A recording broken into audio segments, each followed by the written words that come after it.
Hello and welcome. Thank you for joining us for today's live online webinar and book launch, Elevate Your Drone Photography with Adobe Photoshop with author Colin Smith. We're going to be getting started in just a minute to give participants some time to enter. But in the meantime, please feel free to tell us your name and where you're tuning in from in the chat, or feel free to give Colin a note.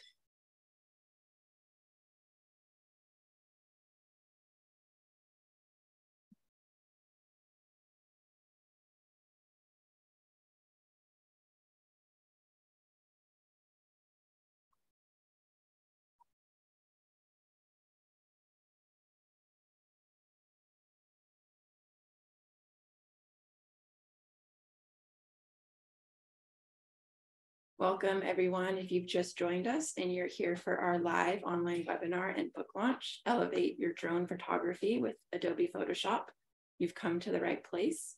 We're going to be getting started in just a minute.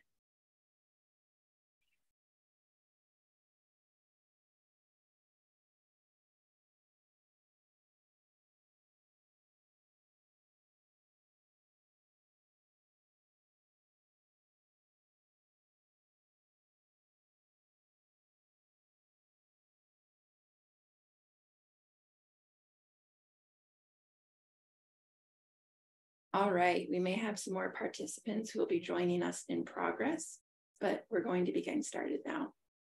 A couple of things to note for those of you who are here. If you have to leave early for whatever reason, we will be emailing all of you who registered the recording of this webinar. This webinar will also be available at our online YouTube channel for public viewing after the event. Whatever burning questions you have for Colin, please enter those in the Q&A function of Zoom's toolbar at any time throughout the webinar, and we will have 10 to 15 minutes at the end of Colin's demonstration to moderate those. Now to introduce myself as your host, my name is Katie Walker, and I'm the marketing coordinator at Rocky Nook, and I'm delighted to be here with you all. For those of you who are unfamiliar to Rocky Nook, we are a small independent publisher local to the Bay Area in California. Rocky Nook was founded in 2006 with the goal of publishing books that would help all level photographers improve their skills to capture those moments that matter. We are very excited to host Colin as we celebrate his new book, The Photographer's Guide to Drones, in its second edition. If you have yet to purchase Colin's book, you can do that from Rocky Nook's online store at rockynook.com using a coupon to save 40% off the print book, ebook, and the bundle. That coupon code is drones40, and I will be sharing a link in the chat to purchase. We ask that if you buy and use Colin's book, that you leave him a review online, as this helps both us as the publisher, but namely helps Colin as the author and the instructor. Now to introduce Colin. Colin Smith is a Los Angeles-based photographer, trainer, and digital artist. He is founder of one of the world's most popular websites for creators, photoshopcafe.com, which has received over 50 million visitors. As an award-winning digital artist, Colin has 3 Guru Awards under his belt. His work has been featured in most of the industry magazines, as well as Time Magazine and the New York Times. His client list includes Toyo Tires, Microsoft, Saatchi & Saatchi, and Rock and Roll Hall of Famer David Lee Roth. As a leading trainer, Colin has written 21 books and too many video courses to count. His training clients include Adobe, Apple, Disney, and Edison International. He is a regular speaker at major conferences, including Adobe Max, PPE, WPPI, Photoshop World, Creative Pro, and Imaging USA. He runs a popular YouTube channel, Photoshop Cafe, with over 300,000 subscribers. When he isn't at his computer, Colin can be found pursuing his passion of travel and capturing beauty with his drone and his camera. Please join me in welcoming Colin. Hey everyone. How's it going? All right. Well, thank you for that introduction, Katie. Let's get started. So I'm just going to share my screen really quickly here. All right. And here we are. And we're actually going to start inside of Adobe Bridge. For those of you who don't know, Bridge is an application that comes with Photoshop. There's basically two good ways of getting images into Bridge, either starting in Lightroom and then going from Bridge, to Photoshop. So either you can start in Lightroom and then do some preliminary adjustments and stuff and then pass them through to Photoshop. Or another way to do it is to start from Bridge and then we can pass them through to Photoshop and work in Camera Raw. And by the way, the tools in Camera Raw are identical to the tools in Lightroom when it comes to making adjustments. So I'm going to start here in Bridge because not everybody uses Lightroom, even though I would definitely encourage you to because it's a great application. All right, so Bridge is, just I can see some different folders and stuff like that. So why don't we get started and we're going to do something. Why don't we start with creating a HDR? So I'm going to pop this open. And so you may recognize this image. This is actually an image on the cover of the book, of my new book, The Photographer's Guide to Drone, 2nd edition. And one of the things about shooting with a drone is a couple of things that are very specific that you're going to be dealing with. One of them is, the cameras are evolving and the cameras are definitely getting better. The latest, the DJI, I think I have one right here. Yeah, I won't dig around for one, but the Mavic 3, the Mavic 3 Classic or the Mavic 3 and the Mavic 2 have a Hasselblad camera on board now. So, it's getting better as far as, the micro four thirds sensors on there, better dynamic range. So, I remember my early days in the drones, the cameras were really, really bad. And I had to dig into my old Photoshop tricks, from before, I'll mention the time, but, when you were just dealing with poor quality imagery. Whereas now the cameras are definitely a lot better. But having said that, one of the things you're going to be dealing with a lot when you're shooting with drones is you're going to be dealing with a bright sky because you're going to be seeing a lot more sky. I mean, you don't, not on every shot, obviously, but you're up there. And as you get higher, you're going to get more light kind of coming in the sky, and then you're going to have a darker foreground. Now, you're going to be dealing with this a lot, particularly when you're doing stuff like sunsets, sunrises, which is one of the things I absolutely love to photograph. If I have any tips in photography, even though we're really doing Photoshop, I'll give you one tip in drone photography, and that's that the same rules basically of traditional photography still apply to drone photography. Now, some of these rules I'm not saying, well, I mean, I've rewritten some of those rules in here and just kind of bent them, kind of to apply to drone photography. It's kind of getting a little bit more mature now, but when I read the first edition of the book, we definitely were coining some phrases at that time because it was brand new. But one of the things you've got to realize is you are dealing with a darker foreground and a brighter sky. So you're dealing with a big gap in dynamic range. And when I talk about dynamic range, I mean details you're seeing in the highlights and details you're seeing in the shadows at the same time. So when you're up there and you're shooting, and you're getting all this light, if you expose for the foreground, which maybe is your subject, you're going to blow out the sky. And sometimes the beauty of shooting with that drone is you've got that gorgeous, gorgeous sky with those clouds, and they're just really are adding something beautiful to the image. And if you expose, or you set your exposure for the sky and the clouds, sometimes the foreground just becomes this very, very dark area, particularly once again during golden hour. And golden hour is like, take anything, and I don't care how much photographic skill you've got, you're outdoors, we're talking outdoor photography, of course, and you can set her up and you can get the most amazing shot, and then as soon as that golden hour hits, the rest of what you've shot looks boring and mundane compared to the beauty that you get at golden hour. So here we are. So one of the tips I'm going to use here is we're going to pop this one open just really quickly. If we look at this photograph, I wanted to bring out the foreground element. And one of the other things I do talk about a lot in my composition part of the book is adding some kind of a foreground interest. Because if you just do a landscape, after a while, it could be interesting, but it's not going to grab people's attention like, these outriggers, kind of literally, they're literally canoeing people's eye into the shot, right? So we want to show that detail, but look, we're losing the sun, we're losing the detail here in the sky. So if I go back here, let me just close this out. I just pop that open there inside of Bridge. I just get back to Bridge. I was in Camera Raw.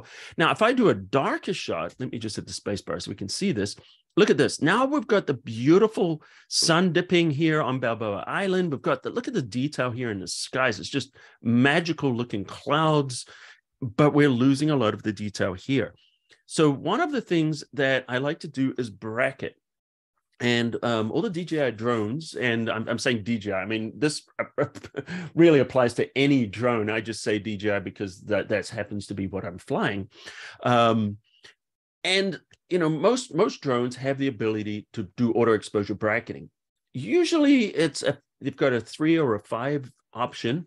The 3 option, you know, is one is going to be brighter, one's going to be darker, and a regular exposure. The 5 is going to give you 2 brighter and 2 darker shots. So if we look in here, you know, here's our regular exposure is, you know, there. And then we've got the darker one. Now, this only works in 0.7 stops, which I personally wish I could change that in the DJI software to be like 2 stops.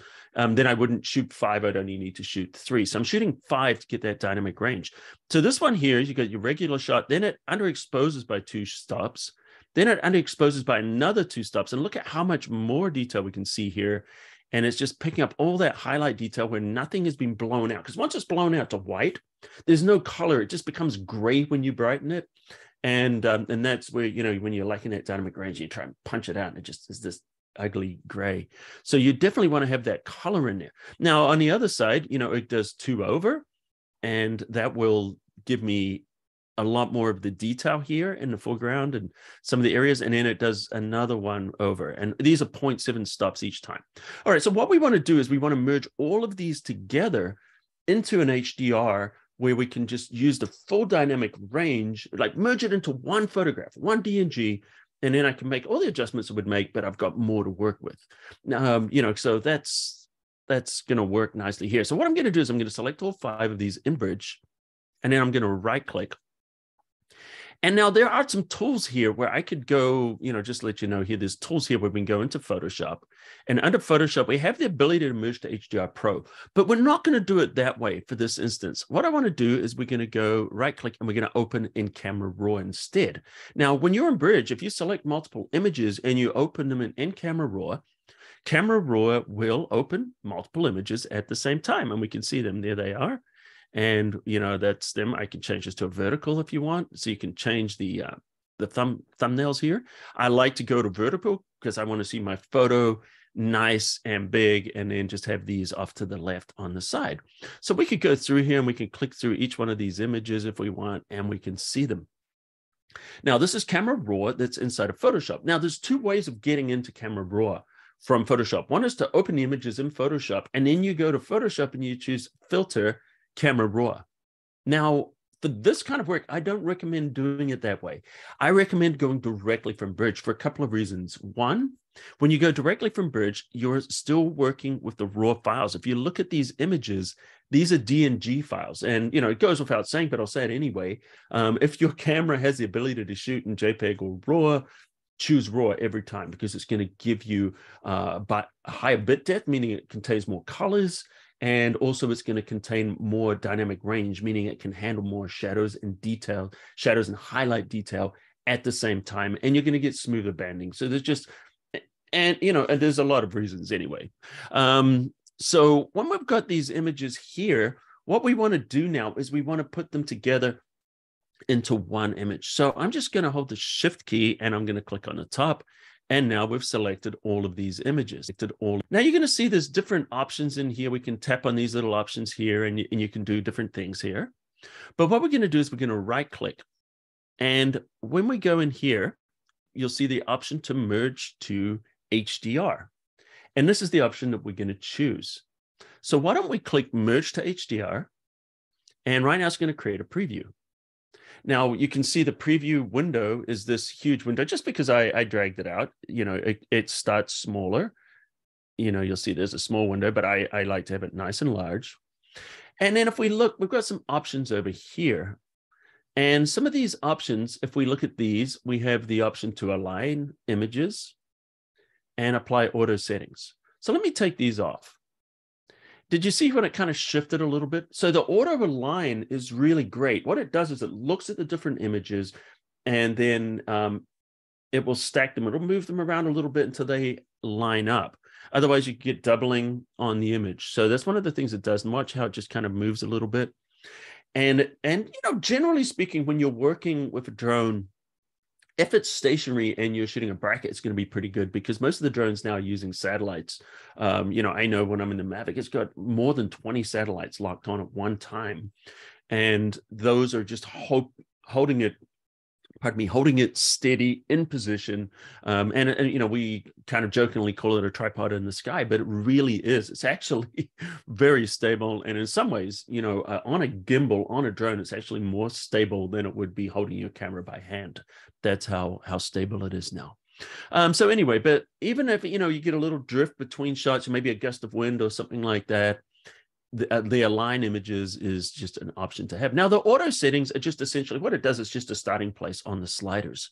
So what it's doing is it's merging these together and it's like going and clicking the auto adjustment. So if I click here, it looks a little bit better. And all it's doing is, see that? It's just a starting place. All of these can be moved later. In fact, why don't we turn the auto off and then we'll manually select all those settings ourselves. It doesn't matter, once again, whether you apply it or don't apply it right now, because all of this can be changed later. Now, one thing that can't be changed later is deghosting. Now, ghosting is when you get movement in the shot. Maybe there's a bird flying through on one of the frames, or, it could be a boat moving very quickly or any fast movement. Even sometimes water moving can cause what's known as ghosting. And ghosting is where the frames are different when we've done the bracket. And that means that it's only showing out, say, one of the 5 images, and then it kind of shows faintly semi-transparent, which is why they call it ghosting, because, it looks like a ghost. So if you have any issues in the image with ghosting, and I'm looking at this image, you could think like maybe the movement in the water. Yes, but sometimes in a situation like this, when it's very, very kind of choppy water, it doesn't really affect it. It looks fine. However, if you do see that, you can go in and change the deghosting amount. Now, I would always recommend starting with low, and low is going to look for, it's going to make the minimum adjustment. And you want to be careful using the deghost, because sometimes it can kind of soften the image if you're not careful. And if I show overlay, you'll probably see the movement in the water. This will show where the ghosting is happening. Yeah, see just a couple of little spots here in the water. Look at that. So that means that when I shot, that happened very quickly. That snapped those shots very, very quickly, and it didn't catch a lot of movement. And in a situation like this, where you've only got those tiny little bits, you definitely don't want to have deghosting turned on. So once again, deghosting, turn it on when you have to. But if you don't have to use it, don't use it, because it can soften the image. All right. And at this point, we're going to choose merge. And now when I choose merge, what it's going to do is it's actually going to create a brand new image. Everything that we do inside of Camera Raw is non-destructive, just like when we're working inside of Lightroom. It's a completely non-destructive workflow, meaning that your original photos are never altered or changed. They're always going to be there. So feel free to experiment and try all kinds of crazy things, because you're not going to harm your photo. That's kind of nice. Now, when we choose this merge result, I can choose a location. And what it's going to do is it's going to create a new DNG file. And the DNG container is actually quite large, and it can contain a very, very large bit depth and a lot of information, more than what you see in your typical photograph. So what it's going to do is it's going to take all the information from these 5 photos, merge them together. I'm going to hit save, and it's going to create a new DNG file. Now, if we look inside of Camera Raw, and we click down here, this is actually our merged image. It's actually sectors, because remember we had 1, 2, 3, 4, 5 before. Now there's a 6th image, and the 6th image we're looking at right here is our DNG. So the nice thing about this new HDR DNG is it's going to contain all the information. We don't need the other ones, and it's got way more latitude. Let me show you. I'm just going to go, first of all, to one of the previous images. Now, this is just a regular DNG, which still has some dynamic range in it because it's a raw file. But watch what happens when I go to the exposure. I turn it down. See how it starts to just bronze out very quickly. We start to lose some of that detail, right? If we brighten it up, we can see, yeah, it's got some, it can go to white pretty quickly. And this is the, just the medium exposure. So it's got some latitude. So you can actually do quite a lot with that. But let's go to our merged HDR. Look at this. See how it doesn't bronze? See how it maintains color and maintains detail? Look at the sky. And same thing when we go here. See, it doesn't lose its integrity so fast. Another thing that happens is when you're shooting in a very low light, you're going to get a really noisy, grainy photograph. If you do the HDR and you bracket these, it's actually going to reduce the amount of noise as well. So that means I can bring out more shadow detail without introducing as much noise. Okay, so let's have a look and make some adjustments. The first thing I'm going to do is I'm going to take the color temperature and I'm going to warm it up a little bit. Just this one of those things I just love to do with these. All right, so let's bring out the detail. So what we're going to do this time is let's take the exposure up just a little bit. I'm going to take the highlights and I'm going to roll these back. And let's just find the amount of highlight detail that we want. Okay, that's looking pretty good. Now let's take the shadows. We can open these up a little bit. Now I feel it's too bright. Let's take the exposure back. There we go. So what I'm doing right now is I'm playing with these first set of adjustments. I always start, outside of the color temperature, but I always start with exposure, highlights, and shadows. Exposure sets your overall brightness. Highlights and shadows, I like to look at these as recoveries. And so these are recovery sliders. So they're recovering details in the highlights and they're recovering details in the shadows. So that's essentially what they're doing. Now, if you want to make some of these tones pop, then we go into the whites and blacks. Now, spoiler alert, the whites and blacks are basically the same as a contrast. Contrast gets the curve and pushes it together. It takes the histogram, pushes it together. In other words, it lightens the lights and it darkens the darks and it gives it snap and punch. If we take the contrast to the left, notice it shows more detail, but it looks kind of softer, like looking through a dirty window. If we punch it up, see, it gives us a snappy, punchy image, but see how we're losing a lot of that information. So what I like to do a lot of the time is actually reduce the contrast a little bit. And the reason I'm doing it is just by -5, not a lot, just a touch. And then this enables me to take the whites and blacks and really craft the tonality of the image independently. So now I'm hitting the shadows and the highlights separately rather than doing it one big punch with the contrast. So let's take the whites. We just turn it up a little bit. And we're just looking for, just to add a little, I'm looking in the waves here. I'm looking in the sky. I'm looking, add just a little bit of life in there. It just kind of cleans it up. It brightens it up. There we go. And then we're going to take the blacks, and the blacks, look at this. The blacks will give us the body of the image. They give it the foundation. Now, keep an eye on the histogram up here. There's the shadows. There's the highlights. So if we go too far, see how it clips it? And you can see in the histogram. And you just want it kind of touching. But what I'm doing too is more important than that, is I'm eyeballing it. Now, there's two types of ways of working, technically and aesthetically. Now, technical people will look at the meters and they will look at their instruments. A good example of this is I'm a musician. I will, work with many sound people. A technical sound engineer is going to look at the gauges. They're going to look at the meters and everything like that and make sure that everything looks good. But it doesn't necessarily mean you're going to get a good mix aesthetically, because they're not taking into account the aesthetics of the room and other things like that.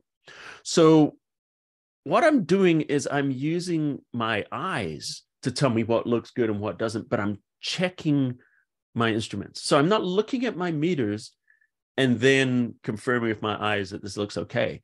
I'm going with my eyes and using the meters just to keep an eye on things to make sure I'm not punching it out, because it could be things I can't see. Like sometimes you might not realize you're crunching. Like here, it looks like, oh, I'm really crunching these highlights, aren't I? And, possibly I am. What if I recover it a little bit more? See, I like what's happening in the sky there. So see, what we're doing is we're using your eye first, then you're using your tools to kind of confirm what you're seeing with your eyes. Because otherwise you can have a technically perfect photo that doesn't look good. And what's more important, is we want to have a good looking photo that's technically good. I know it seems like I'm splitting hairs, but really that is a whole philosophical approach to photography and art, which is really, it really does make a huge difference. Okay, enough of that. Let's have a look in here. So we've got texture, clarity, dehaze. One of the things I love to use is the texture. I don't do much of the clarity anymore. This is clarity. It kind of, see how it makes it look sharper. and it's increasing the mid-tone contrast. But what it does too is it tends to dirty up the image. But this was for many years, this is all we had to work with. But then texture got introduced, and look how texture can just snap that detail without things looking muddy and adding those halos around the edges. So I'm going to give it a little punch of texture. Now I might give it a little touch of dehaze just to see what this does is it cuts through the haze in the image. See that? And that's the opposite, it'll add haze. Now this just works miracles on skies. So I'm just going to give it a little punch there. Now, when you hit dehaze, you always have to roll back on the blacks a little bit to compensate, because it will make those blacks very, very, very dark. And now if you want to push the vibrance or saturation, one of the things I like to do is just give it a little touch of vibrance sometimes, particularly here, because I really want to bring out this color in the sky. Now, if it feels too oversaturated, what you do is roll back on the saturation a little bit. So I like to increase vibrance if I'm going to add that saturation, but I never increase saturation, because when you increase saturation, it just doesn't look good. But vibrance can get away with it. And the reason for that is vibrance, saturation just makes everything more saturated, adds more color, or less saturated takes the color away. Whereas the vibrance works on it's more intelligent. What it does is it looks at the parts of the image that have less saturation, and it boosts those more as you increase it. And in the areas that don't have so much saturation, it doesn't boost those as the saturated areas don't get boosted as much. So that way you can kind of avoid clipping your colors. All right. So one of the other things, you could do on this is, give the sky a little bit of a kick. So let's try something here. So we've got the masking tools inside have been added, just recently, and just in a month or so ago, they dropped another bigger update. And now, we can do more with these. But what we're going to do is just click sky. And then what it's going to do is it's going to create a mask, which is going to select our sky. So now that the sky has just been selected like that, what I want to do is make some adjustments. And maybe we're going to darken it down a little bit. Let's recover those highlights more. Let's give it a little bit more in the blacks and the whites, hitting that contrast. And see what we're doing. We're trying to bring out more of this in the sky. And I'm actually going to go the other way. I'm going to start to push it towards the blues. Oh, look at that. And see how it starts to bring out, like some interesting color.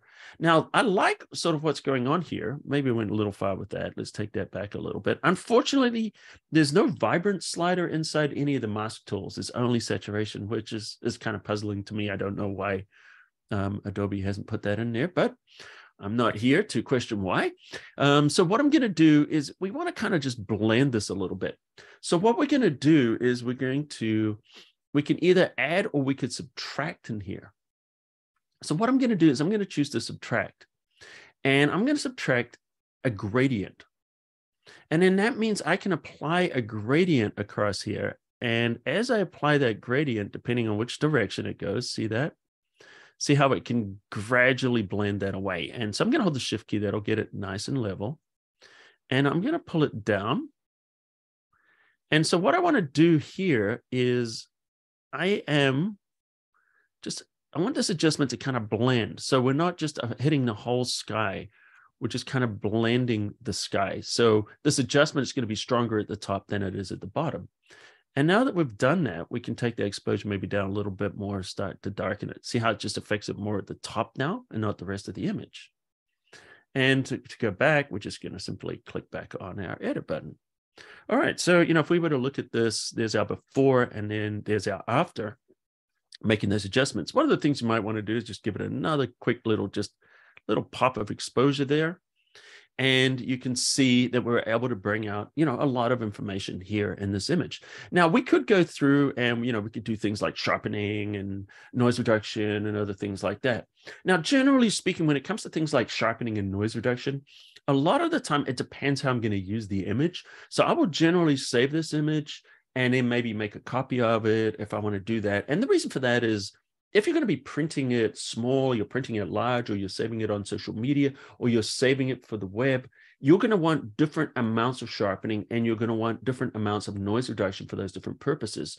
For example, noise reduction might be more important if you're printing something large than if you're putting it on the web. People might not see the noise because they're not pixel peeping, at 100%. When you zoom in, you might start to see a little bit of noise there. But if I was to share this on Instagram or Facebook or whatever, you wouldn't see that. You wouldn't see that noise. But if I was printing it, I might want to reduce it. Now, we're not going to get into all of that, but I could hit the detail here and maybe just give this a little bit of sharpening, because I feel like little sharpening probably wouldn't hurt that image. And whenever you do sharpening and noise reduction, notice I went to 100% view. You always want to look at 100% view when you're doing those adjustments, because otherwise you don't really know what you're looking at. At 100% view, that's a one-to-one view. You know exactly what's happening. All right. And then when we're done, we could just choose done, and that would just save that to the other location without ever having to go into Photoshop, or we can choose open, and this will open this image inside of Photoshop. So let's see where Photoshop is, and come on, Photoshop, you can do it. And, sometimes it doesn't, and that's fine. Sometimes, you got to open something in Photoshop and it doesn't, just happens. No big deal. Of course, I could just, double click and force it to open in here. Let's try this again. Let's try open. There we go. This time I got it. All right. So there we go. And don't ask me why. Sometimes it does and sometimes it doesn't, but that happens. And there's the image. We're inside of Photoshop. Now we could do all kinds of other things to it. Looks like probably could do a little bit of straightening perhaps too.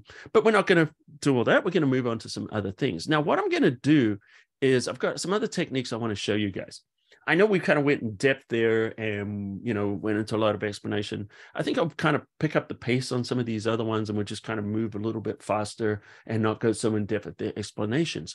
But before I move on, Katie, is there any questions, any pending, questions that really should be answered right now that can't wait till the end, or should we just continue? I think we can just continue. All right. Okay, great. So if you guys do have any questions or thoughts, pop those in the pod or write those down and ask those at the end. All right. Let's have a look at something else. So we're going to do something called exposure blending. Now, exposure blending is going to work very much similar to what we just did with HDR, but this is where you get to choose what you want to do in the photograph, and you can more, do it manually. So I'm going to select both of these. And then we're going to right click and we're going to open these in Camera Raw. Now, these are bracketed shots, obviously. Here's the a longer exposure showing more of the highlight details, brighter, quicker exposure showing the dark, like this drama in the sky, the clouds, the ocean. Very, very important. So what I want to do is I'm going to use this brighter one to bring out some of the details in the rocks here with some of the birds and stuff. So what I'm going to do is I'm going to go to the basic adjustments. And I am going to open up these shadows just a little bit. There we go. So what I'm doing is trying to bring out a little detail here on these rocks. And I'm going to open that up. Now, one of the things I don't do when I'm making these kind of individual adjustments, when I merge them together, I'll do tonal adjustments, brights and darks. But one of the things I'm not going to do is any cropping, and I'm not going to do any color adjustments. If I want to do color adjustments, hold down the Shift key, select both of these. And now we can go to the temperature and we can warm it up a little bit. Look, that looks much, much better. But notice both of these get the same amount of adjustment. What you don't want to do is get different colors on both the images, because you can get yourself into a real conundrum if you're not careful. So we've done that right there. We've selected both of these. Now I could open these inside of Photoshop if I wanted, or I could just click done. And when I click done, notice we're back in Bridge and we've got those adjustments have now been applied to these two images. Now, I do want to open these together inside of Photoshop, and I want to put them on different layers inside the same document. So why don't I just use the tools that are available, and we go under Tools, and we go to Photoshop. One of the settings available in Photoshop here is Load Files into Photoshop Layers. So this is actually going to take both of them, combine them into the same image, and put them on layers for me. So that's great. I like that. And so we're going to click here, and we'll wait. And there we go. Now we've got both of these on separate layers. Now, one of the things that can happen sometimes, let me zoom in a little bit, is you can get a little bit of shift. It's kind of hard to see there. It's not really a lot of shift happening, but a little bit between the two. So what I'm going to do is I'm actually just going to nudge these. I do want to put the brighter image on top though, and you'll see why in a second. I'm going to nudge it with the keyboard, just a couple. And so now you can see that movement. And I just wanted to exaggerate that movement because I want you to see something that works really well. So with both of these selected, What you want to do, even if you don't see that movement, and I put it there on purpose so you know there is, you want these to be perfectly aligned. So what you're going to do is you're going to go up under the edit, and then we want to choose auto align layers. So with auto align layers turned on, projection, just use auto. You could do reposition if you want, but I like to use auto because with auto, it even allows it to warp a little bit if it needs to. And I'm going to click OK. And then what it's going to do is it's going to align these. So now if I turn this on and off, of course, it made a liar out of me. I love it when it does that. Let's do that again. Let's go back to edit, auto align. And let's see, we got auto. Let's turn our geometric distortion on and click OK. Here we go. Now it looks like it's actually doing something. Come on, you can do it. And these are full-size images, so that's why it's taking a little bit of time, but normally it doesn't take this long. I probably shouldn't have done the geometric distortion, but I'm just trying to force it. So let's cancel that and we'll just do it again without that. Let's just choose edit. Let's go back to auto align.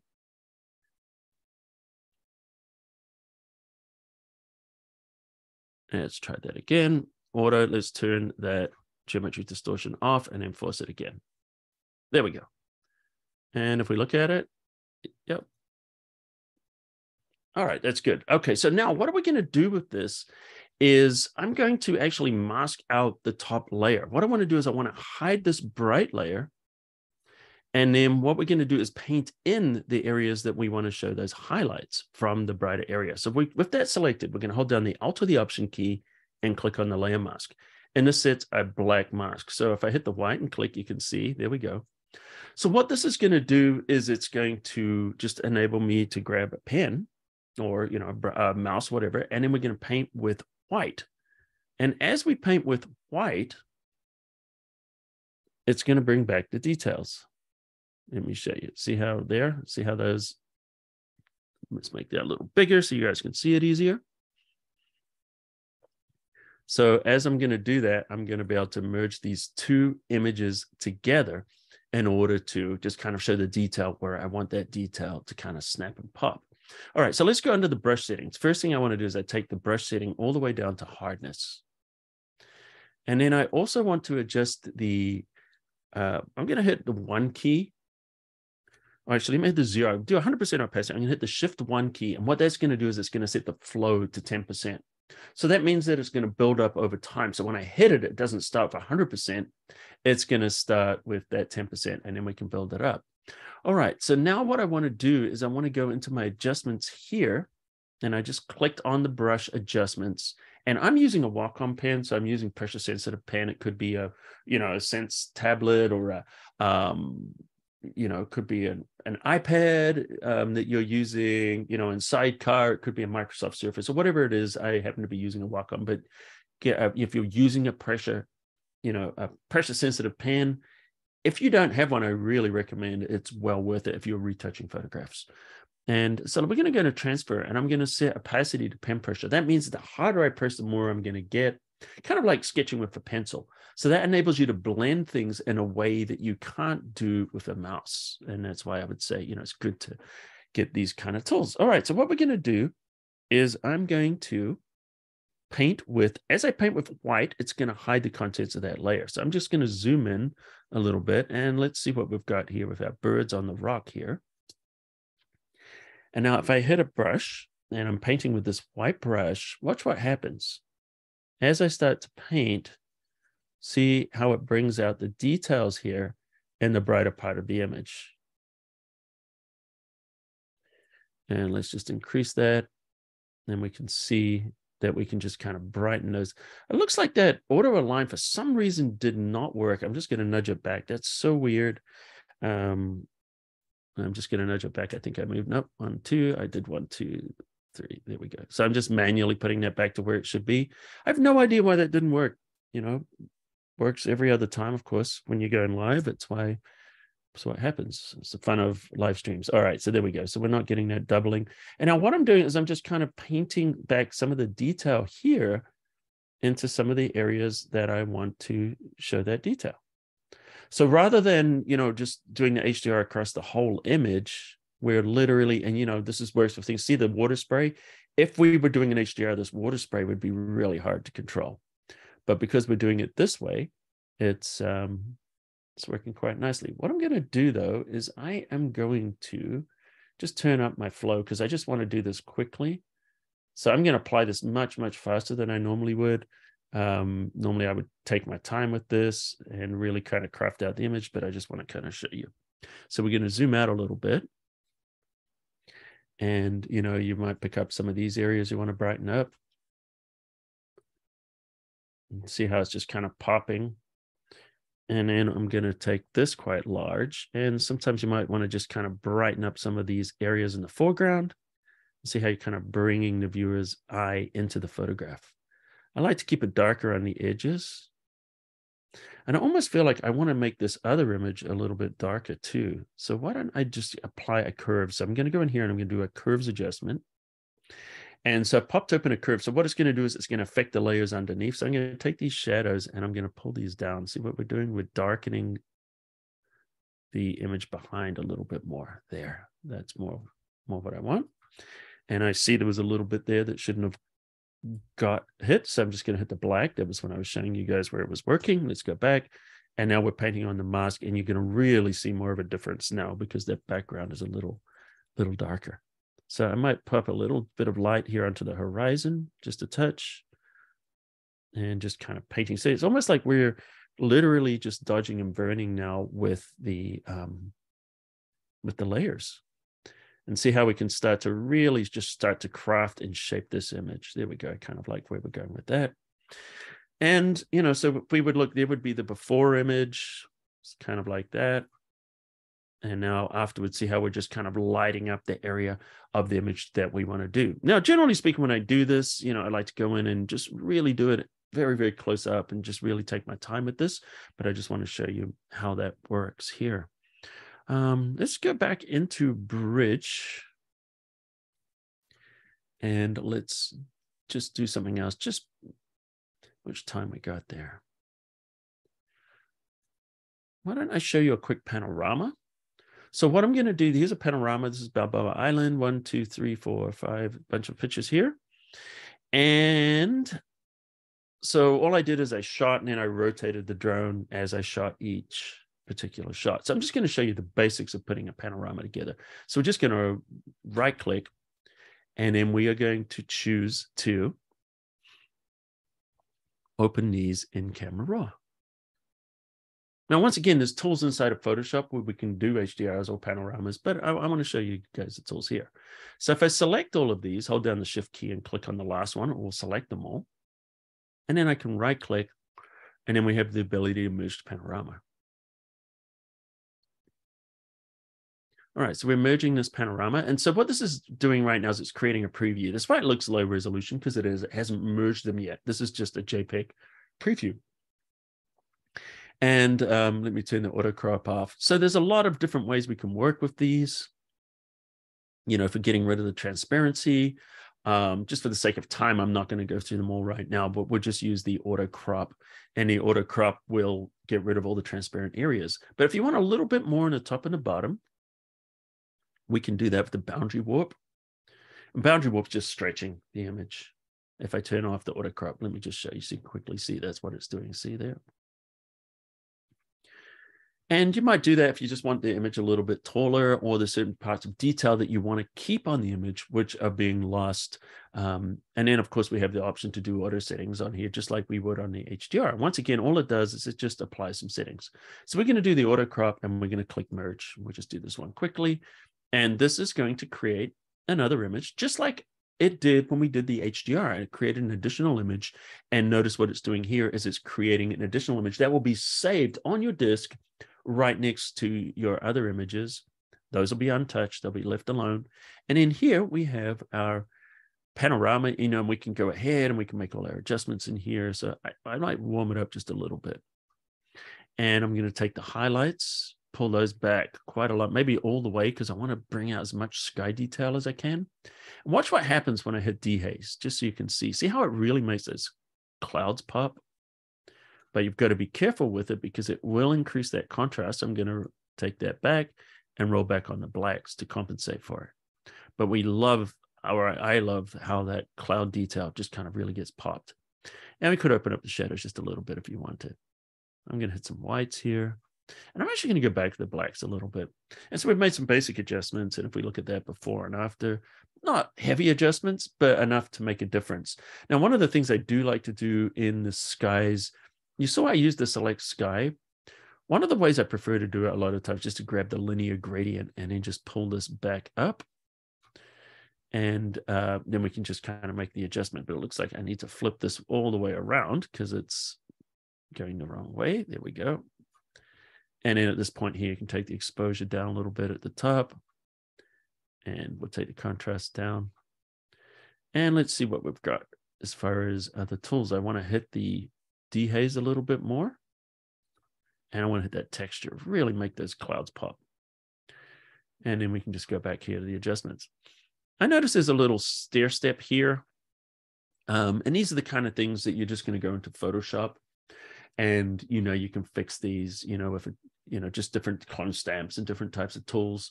There's many tools inside of Photoshop Content where there's so many, or just creating, what I normally do is just literally just create a patch and then just move it over and then just mask it out. There's many ways of fixing these little imperfections when they happen, but look how much detail we have here when we zoom in on the panorama.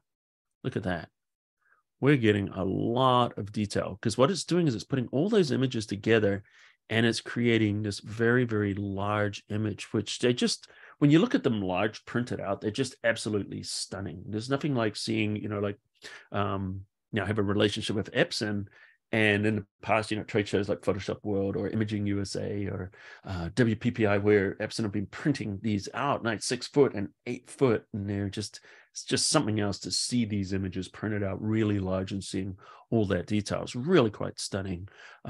So that's one of the reasons, I love to use drones, because look at the viewpoint that you're getting, that you just couldn't get this viewpoint unless you rented a helicopter, which, sure, I do that sometimes too, but that's very expensive and you can't just go out and do that every day unless you happen to, own a helicopter or you're very independently wealthy. So anyway, that's just kind of, I feel like, we're getting down to the last few minutes here. So why don't we just open this up for some questions if you guys have any? Hi, Colin. I'm back. Hey, how are you? Good. Thank you for that demonstration. That was excellent. I loved seeing you show the cover image of the book. Right? The outriggers. We do have some questions in the Q&A, which we'll get to.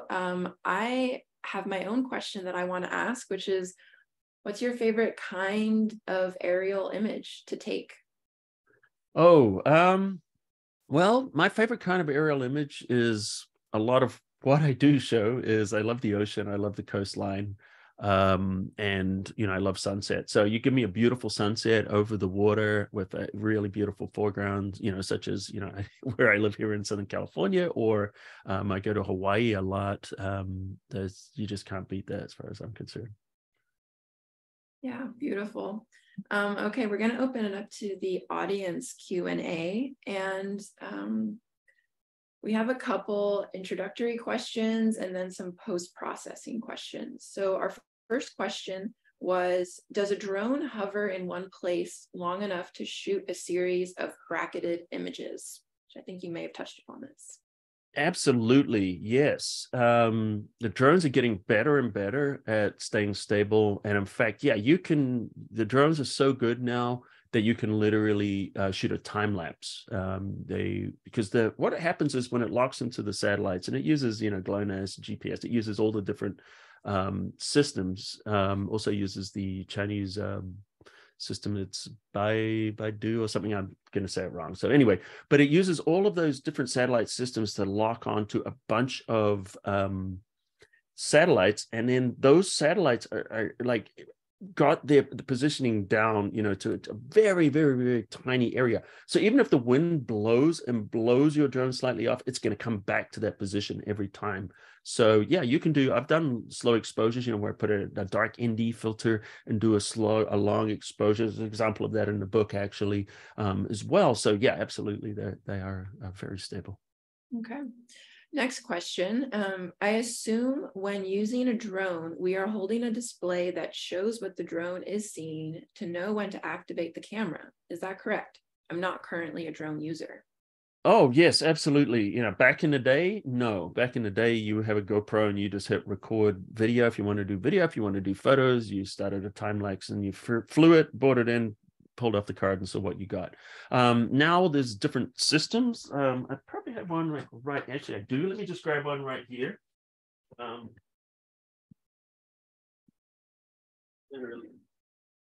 Yes, we'll just show you while I'm. So we're now doing an interactive. We're getting an interactive webinar. So I'm trying to see. So a lot of them they'll use your phone. So you can use like your iPhone, your Android phone. But now a lot of them also, you can see here, they have a built-in screen on the controller. So you can see either with the built-in controller or your mobile devices. So pretty much every drone, well, I would say every drone now has FPV. Yeah. Excellent. A post-processing question. If edit auto align doesn't work, can we use a air quotes difference blend mode in Photoshop to manually line layers up?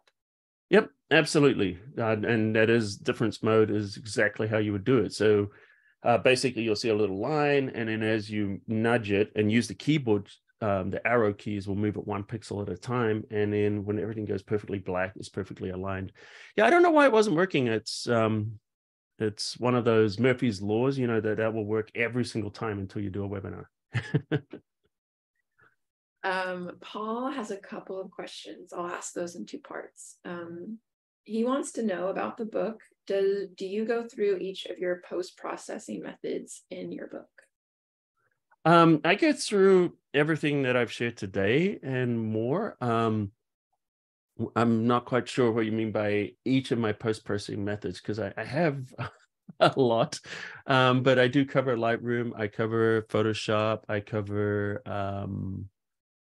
Camera Raw. So everything you've seen here today, but I go more in depth. We do the panoramas, HDRs, and we do HDR panoramas when you take everything together. I think I also talk about multi-level panoramas, as well as how to get rid of distractions and retouching, color adjustments, and dodging and burning, painting with light and shadow. So yeah, we go quite in depth. So as far as everything that I do, when I process images, I don't have any secrets that I kept from myself. Everything that I do, I shared in the book. Yeah. No trade secrets that you're keeping close to the breast? I spilled my trade secrets a long time ago. Follow-up question from Paul. DJI drones allow ND filters. Have you figured out a way to add a polarizer filter? I recognize that the polarizer axis can't be adjusted mid-flight. Yes. So yeah, pretty much all of these have filters. Some of the DJI come with filters. Some of them, they have the ND filters, and I'm not sure, do they have the polarizers? I think some do, but then there's Polar Pro, there's Freewell, there's so many different brands. I've actually been using a lot of Freewell stuff myself. And yeah, and you can put a polarizing filter. Now, the thing, of course, is depending on the drone, if you have the one you can actually turn it, it's a round camera, like some of the earlier ones. And you can rotate those. Some of them, such examples, one of the Hasselblads, you can't turn those. So what you've got to do is you've just got to fly the drone in the right angle to take advantage of polarization. So obviously, it's going to work if you're pointing directly at the sun, or pointing directly away from the sun. You're not going to get any polarization, because the way it works is, it goes to the side and it catches that angle. Because polarization, what it does is it just stops the light coming from a particular direction. It blocks that, and that's why you don't see the reflections and stuff when it's set right. So if you're pointing directly at the sun, you're not going to be counteracting anything. So so polarizers are good maybe if you're pointing down and you're looking at the water and you want to look through the water. You just got to make sure that you fly at the right direction. So like literally just rotate your drone around, circle your drone until you see that polarizer is cutting through the water and getting rid of the reflections, and then use that as your flight path, and then you'll get some results with that. Excellent. Thank you so much. That was it for our audience Q&A. Colin, if you have any other comments about anything that you have upcoming that you want to share, please let us know. Your book is available for purchase online. It's available anywhere that you can buy fine books, and it is shipping. And yeah, we posted a link to Colin's website in the chat. That is photoshopcafe.com. Any last words? All right. Well, thanks for watching, everybody. You know, check out the book. You know, it's very proud of it, and I want to thank the team at Rocky Nook. Fantastic team to work with. You know, this is my 21st book. I've worked for a lot of publishers, and definitely best team I've worked with. Is really great people to work with. So thank you for allowing the authors to, you know, have the freedom to really express themselves. You know, not all publishers give you that. Like literally, I have free reign to do the book the way that I feel like I wanted to do the book, which is really nice. Yeah. Well, thank you for your words. We love hearing that. And thank you so much, audience. You were excellent participants, and happy holidays. Stay safe. Take care. All right. See you guys. See you.